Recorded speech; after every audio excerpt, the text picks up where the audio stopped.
Graça e paz do Senhor Jesus. Hoje nós vamos começar a fazer o capítulo de Ezequiel 47, que eu pelo menos, estava muito ansiosa para chegar nele, porque depois do Vale de Ossos Secos, esse é o mais famoso, Então os dois mais famosos de Ezequiel são o Vale de Ossos Secos e esse das águas que invadem o templo.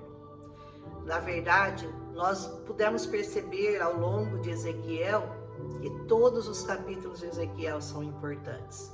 Então não existe nada que a gente possa dar mais, vamos dizer, preferência para um ou para outro, mas sempre tem aqueles que são mais pregados nos púlpitos e aqueles que são menos explorados.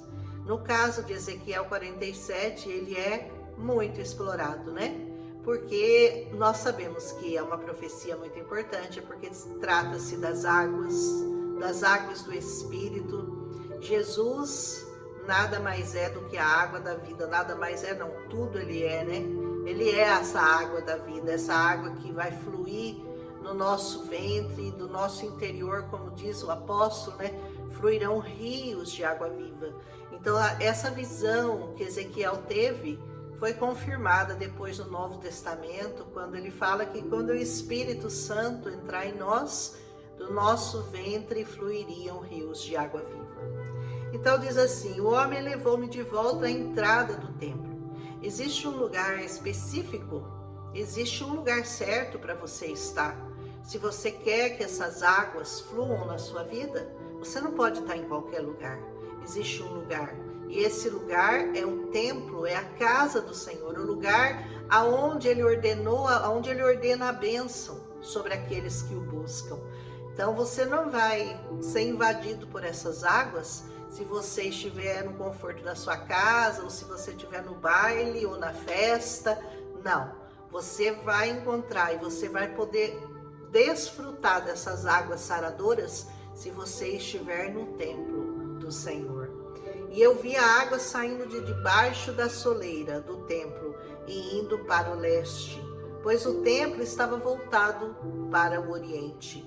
A água descia de debaixo do lado sul do templo ao sul do altar. E ele me levou para fora pela porta norte. Olha, veja bem, ele entrou pelo templo no lado leste, e agora ele estava sendo levado para o lado norte.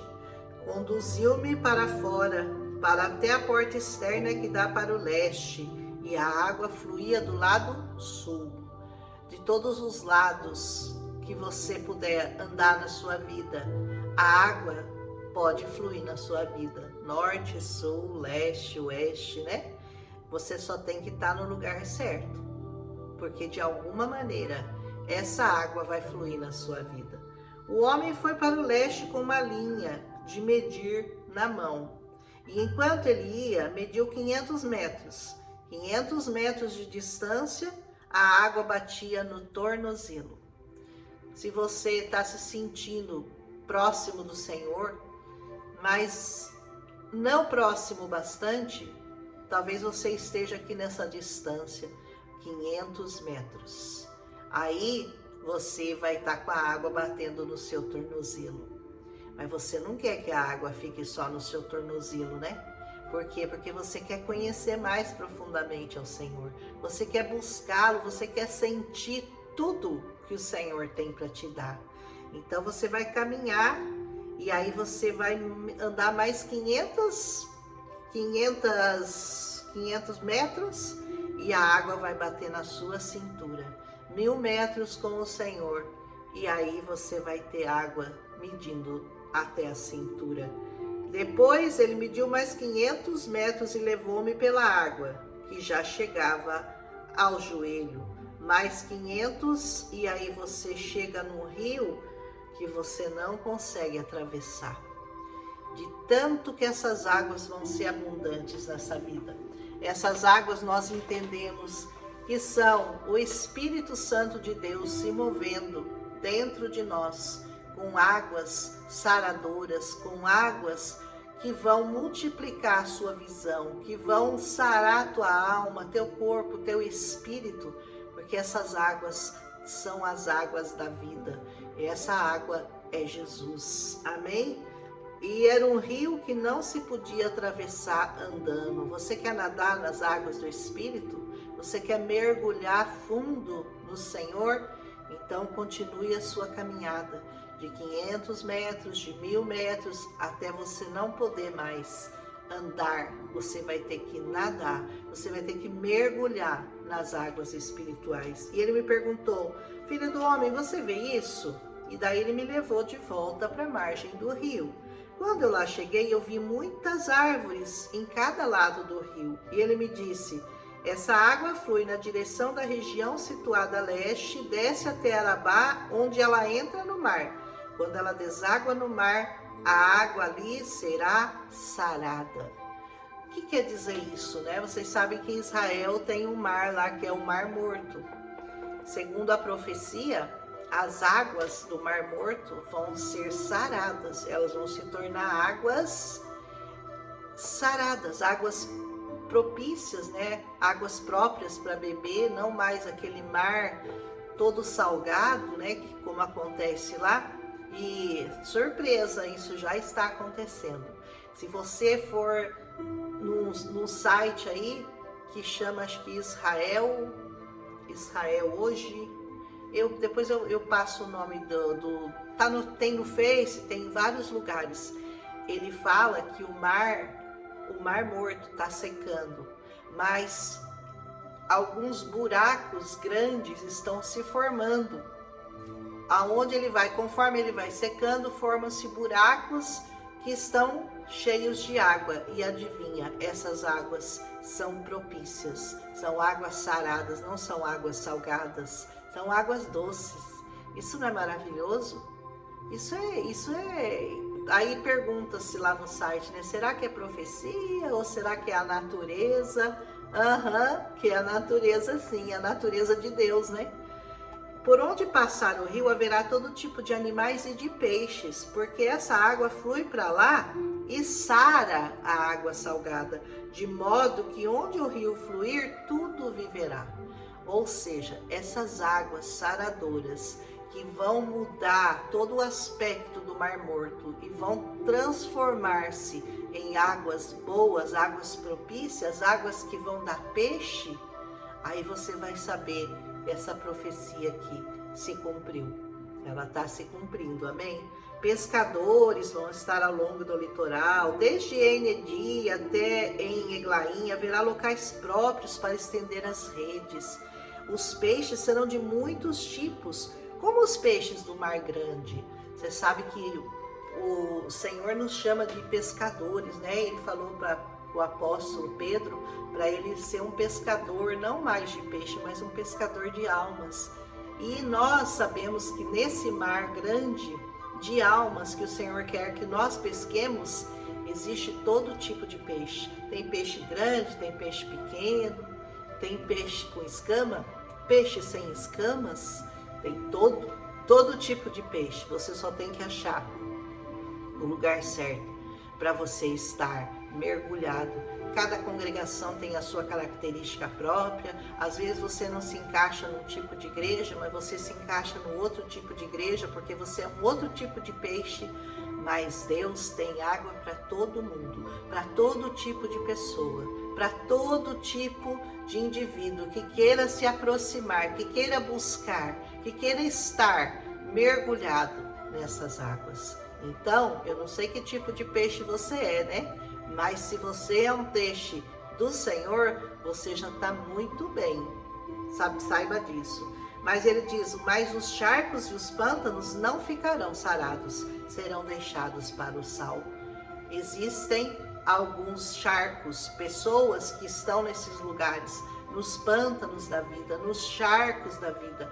Por quê? Porque não querem buscar a água que sara, a água que cura, a água que transforma, a água que dá vida, que é o Senhor Jesus, por meio do Espírito Santo que habita em nós. Amém? Árvores frutíferas de toda espécie crescerão em ambas as margens do rio. Lembra que eu falei para você que você tem que ser uma árvore frutífera, uma árvore que dá frutos para o Senhor, uma árvore que fala da palavra, que gera frutos e que gera filhos. E se você não é essa árvore frutífera, sabe o que vai acontecer com você? Você vai ser arrancado. E toda árvore que se propõe a servir ao Senhor, ela tem que dar bons frutos. Amém? Nós já falamos muito sobre árvores frutíferas, né? Suas folhas não murcharão, seus frutos não cairão, todo mês produzirão, porque a água vinda do santuário chega até elas. Seus frutos vão ser comida, suas folhas remédio. Essa é a árvore da vida que nós vamos encontrar depois lá em Apocalipse. A mesma árvore que estava em Gênesis, que era a árvore da vida, ela está lá em Apocalipse. Quando a gente chegar lá no capítulo 21 de Apocalipse, eu acho que está a árvore da vida, ou no 22, não tenho certeza, mas está lá. Você procura a árvore da vida que você vai encontrar. E por enquanto, quem é essa árvore da vida? Quem é essa árvore que produz cura, que serve de comida e de remédio? É você. É você.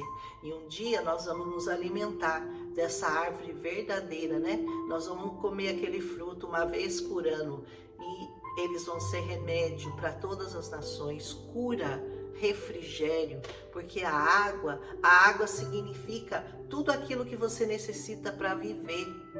Você não consegue viver 3 dias sem água nessa terra.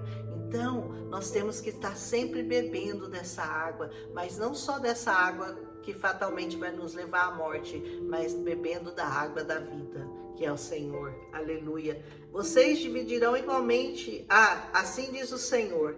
Essas são as fronteiras pelas quais vocês devem dividir a terra como herança, entre as 12 tribos de Israel, com 2 porções para José. Vocês a dividirão igualmente entre elas, visto que eu jurei de mão erguida que eu daria aos seus antepassados. Esta terra se tornará a herança de vocês.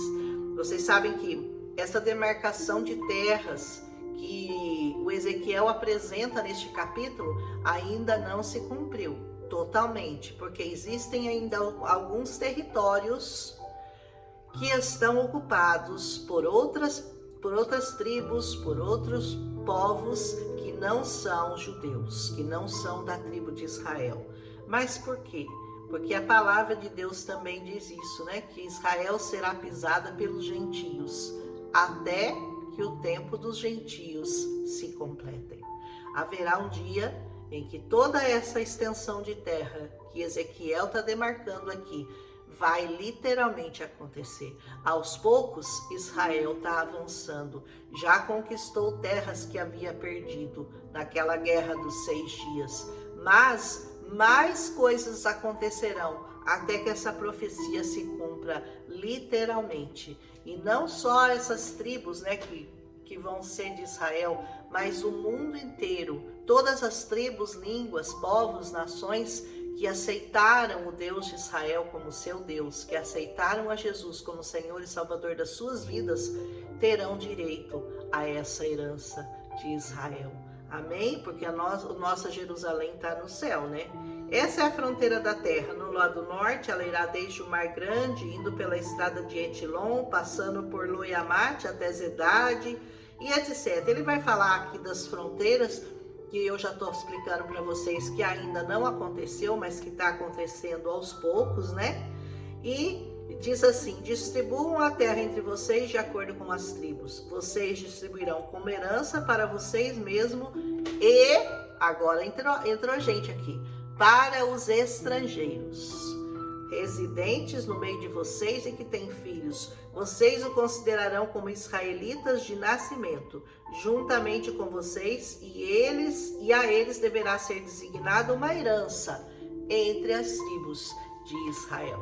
Se você se considera alguém que recebeu por herança o Senhor Jesus da tribo de Judá, você é um herdeiro dessa promessa. Tome posse dela, porque esse Deus de Israel é o único Deus, é o maior, ele é o grande Deus dessa terra, o Criador de todas as coisas. E só ele, somente ele, pode te dar todas as respostas que você tem buscado nesse evangelho. Qualquer que seja a tribo no qual o estrangeiro esteja instalado, ali vocês darão a ele a herança que lhe cabe. Qual herança te cabe? Que herança que você pensa que você herdou das mãos do Senhor? Eu já tomei posse da minha herança. Tome posse da sua herança. Deixe que essas águas do Espírito invadam a sua vida e essas águas saradoras criem frutos e árvores e peixes, tudo que representa, na nossa visão que nós sabemos, almas para o Senhor.